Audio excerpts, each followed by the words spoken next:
Never give up on a hard day because things change right after it gets the hardest. And how do I know that? Because I've lived that exact moment where I know that things become difficult to hold on to. But that's exactly when things start to change. Only if you hold on to it a little longer. Just that moment. And then somehow everything starts to turn around. But let me ask you something. When was the last time that you actually quit something on a good day? You don't. No one does. You quit on a day when your mind is tired. You feel low and everything feels kind of heavy, heavier than it actually is. So the decision you're making is not even based on real moments. They're just based on you feeling tired or not motivated enough to carry on. So don't let a bad day make a permanent decision for you. Never come to conclusions, especially on a day when you're feeling a little rough. I used to think that I needed big wins to know that if something is working or not. Like I need proof, visible, obvious,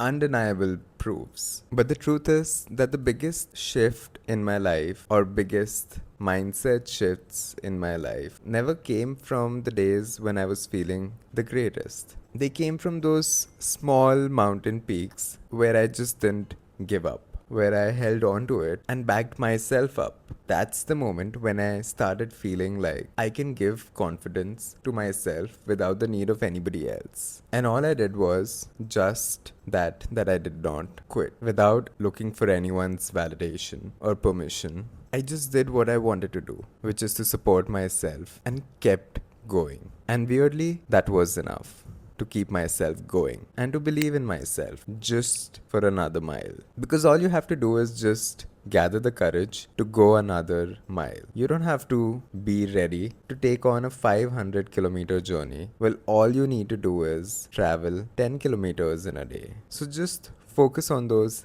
10 kilometers and forget about the rest. Forget about anything else. Just you and those 10 kilometers. A journey that you decided that you wanted to take. So you can never be the one who convinces yourself to not go any further anymore. Because what most people don't understand is that progress doesn't feel like progress when you're working towards something. It feels like confusion. It feels like you're having a lot of doubts. And I know that it genuinely feels like nothing is happening. And that's exactly why people leave. That's when they quit. Not because they're incapable, but because they just don't realize the growth from inside. Because growth doesn't have to be loud. It's usually quiet. It grows secretly inside of you. And that's exactly how it reflects in your work, in your dreams, in the level of effort that you put out. All of it, they just keep on growing. And that's how you realize that you've experienced growth.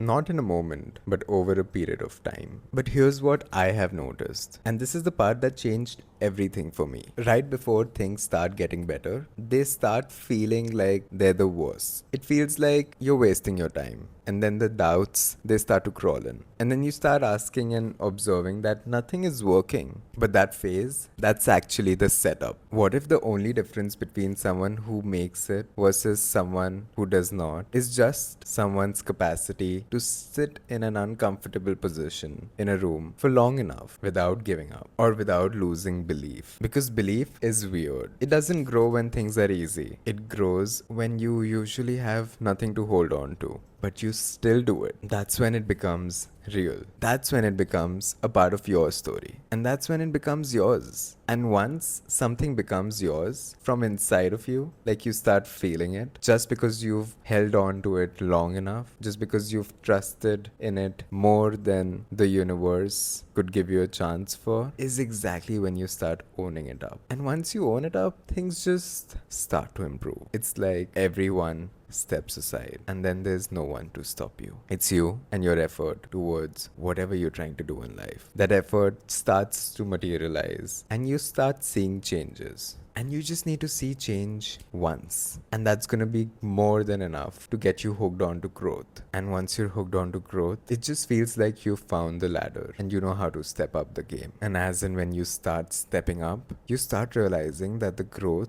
is not in comparison with the results that you're getting, because the results start superseding the level of effort that you're putting in. Not because something changed overnight, but because of the compounding effect of how growth works. You don't see a change for a long period of time, and then you see a big change over a very small period of time. That's not luck. That's just you not losing it. That's you keeping your trust in your dream. That's you just making sure that even if it is something that you don't know how to figure out, you will eventually get to a point where you master it. That belief in yourself, that confusional trust that you have in the universe and in your God, is what will get you across this dangerous path. And let me remind you that the danger is not outside, the danger is inside.